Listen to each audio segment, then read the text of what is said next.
नमस्कार, आपल्या चॅनलवर सगळ्यांचं मनापासून स्वागत आहे।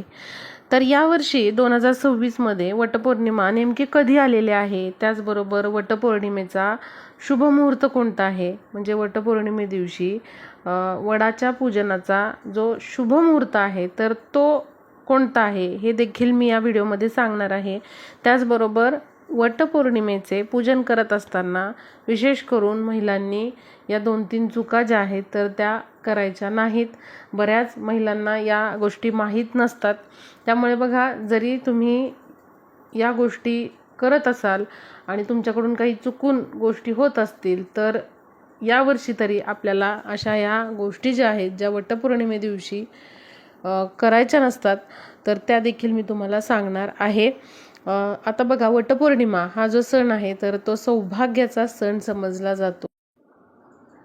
सौभाग्याचे जे कोणते सण आहेत त्यामध्ये वटपौर्णिमेला विशेष महत्त्व देण्यात आलेलं आहे। या दिवशी प्रत्येक सौभाग्यवती महिला आपल्या पतीच्या दीर्घायुष्यासाठी, त्याचबरोबर निरोगी आयुष्यासाठी, पतीच्या प्रगतीसाठी हे व्रत करत असते वटपौर्णिमेचे, आणि याच दिवशी वडाचे पूजन केले जाते। वड हे शिवस्वरूप समजून वडाचे पूजन करण्याची प्रथा आहे। त्यामुळेच वडाच्या झाडाला शंकरासमान समजून वडाच्या झाडाला 7 वेळा फेऱ्या मारल्या जातात आणि सुती जो धागा आहे तर तो 7 वेळा गुंडाळला जातो आणि 7 जन्मांसाठी आपल्याला हाच पती लाभू देत अशी प्रार्थना केली जाते। त्यामुळे बघा, वडाच्या झाडाला वटपौर्णिमे दिवशी विशेष महत्त्व देण्यात आलेले आहे। या दिवशी वडाचे पूजन करण्याला विशेष महत्त्व आहे। आपल्या पतीचे आयुष्य वाढण्यासाठी, आपल्या पतीला निरोगी आयुष्य लाभण्यासाठी, पतीची प्रत्येक क्षेत्रामध्ये प्रगती होण्यासाठी, चांगला नावलौकिक होण्यासाठी वटपौर्णिमेचे व्रत हे पत्नीने पतीसाठी करायचे असते। यावर्षी 2026मध्ये वटपौर्णिमा आलेली आहे 29 जूनला। 29 जूनला ही पौर्णिमा सुरू होत आहे।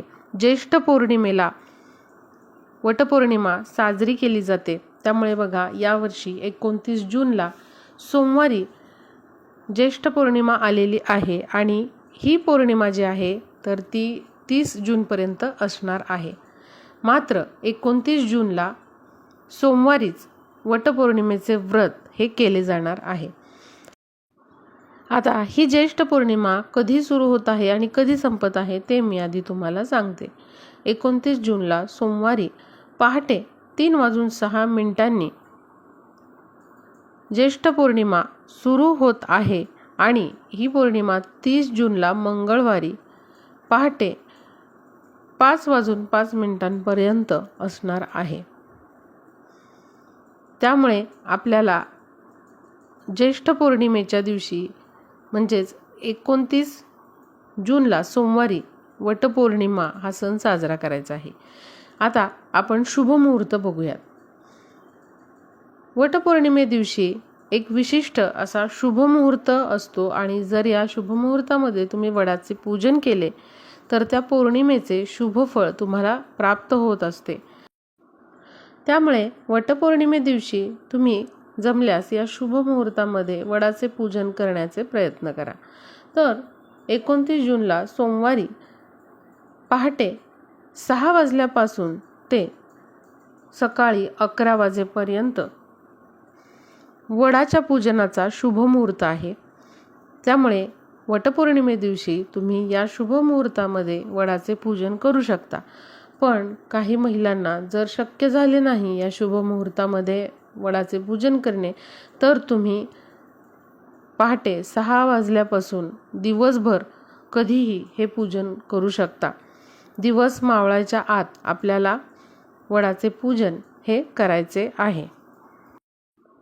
तर सर्वांना यावर्षी 2026मध्ये वटपौर्णिमा कधी आहे आणि वटपौर्णिमे दिवशी शुभ मुहूर्त कोणता आहे हे कळले असेल। आता बघूया, वटपौर्णिमे दिवशी पूजन करताना आपल्याला कोणत्या चुका या टाळायच्या। महिलांनी वडाचे पूजन करत असताना वटपौर्णिमे दिवशी काळ्या रंगाची, पांढऱ्या रंगाची साडी ही नेसायची नाही. आता यावर्षी जरी वटपौर्णिमे दिवशी सोमवार असला तरी देखील बघा जो पांढरा रंग आहे तर तो आणि काळा रंग आहे तर तो देखील आपल्याला परिधान करायचा नाही. महिलांनी शक्यतो वडाचे पूजन करत असताना हिरव्या रंगाची, लाल रंगाची, पिवळ्या रंगाची किंवा गुलाबी रंगाची साडी तुम्ही नेसू शकता किंवा इतर जे रंग आहेत, चिंतामणी कलर असेल किंवा इतर सोनेरी रंग असेल तर तुम्ही त्या रंगाची साडी ही नेसू शकता. पण पांढरा रंग किंवा मग काळा रंग आपल्याला परिधान करायचा नाही.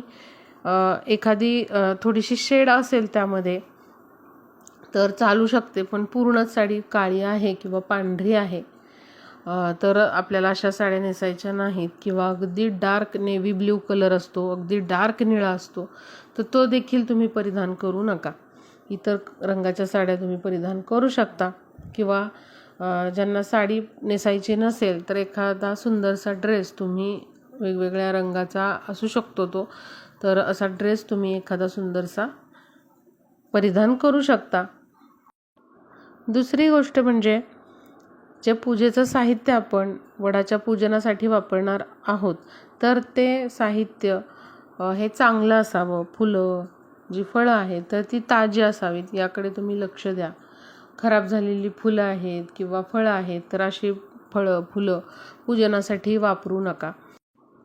त्यानंतर वडाच्या झाडाला प्रदक्षिणा घालताना ती डावीकडून घालायची नाही तर ती उजवीकडून प्रदक्षिणा सुरू करायची आहे. त्याचबरोबर अनेक महिलांना अशी सवय असते की आपले दागिने म्हणा, आपली साडी म्हणा हे दुसऱ्या महिलांना त्या एक मैत्रीण आहे म्हणून देतात. पण वटपौर्णिमे दिवशी आपले सौभाग्य अलंकार हे कोणाशीच आपल्याला शेअर करायचे नाहीत किंवा कोणाला द्यायचे नाहीत. किंवा कोणीतरी मागितलेला आहे एखादा दागिना तर ते देखील आपल्याला दागिने या वटपौर्णिमे दिवशी आपल्याला द्यायचे नाहीत. आणि बघा, वटपौर्णिमा हा सौभाग्याचा सण आहे, त्यामुळे या दिवशी महिलांनी एक खूप चांगली गोष्ट करायची आहे. ते म्हणजे बघा, आपल्याला कमीत कमी एका तरी सुवासिनीची ओटी भरायची आहे. जमल्यास तुम्ही 5-7 अशा सुवासिनींची ओटी भरू शकता आणि त्यांना अवश्य तुम्ही गजरा हा द्यायचा आहे. तर या गोष्टी नक्की तुम्ही लक्षात ठेवायच्या आहेत. बघा, यावर्षी वटपौर्णिमेला अशा प्रकारे आपल्याला या चुका ज्या आहेत तर त्या टाळायच्या आहेत, त्या चुका करायच्या नाहीत. आणि शक्य असला तर तुम्ही उपवास या दिवशी करू शकता. शक्य नाही आहे तुम्हाला तर तुम्ही वडाचे पूजन झाल्यानंतर जेवण हे करू शकता. जेवणामध्ये तुम्ही सात्विक जे जेवण आहे, भात, भाजी, आमटी, पोळी, तर हे जेवण करायचं आहे. तर नक्कीच तुम्ही अशा पद्धतीने वटपौर्णिमा ही साजरी करायची आहे. वटपौर्णिमेच्या तुम्हाला खूप खूप शुभेच्छा.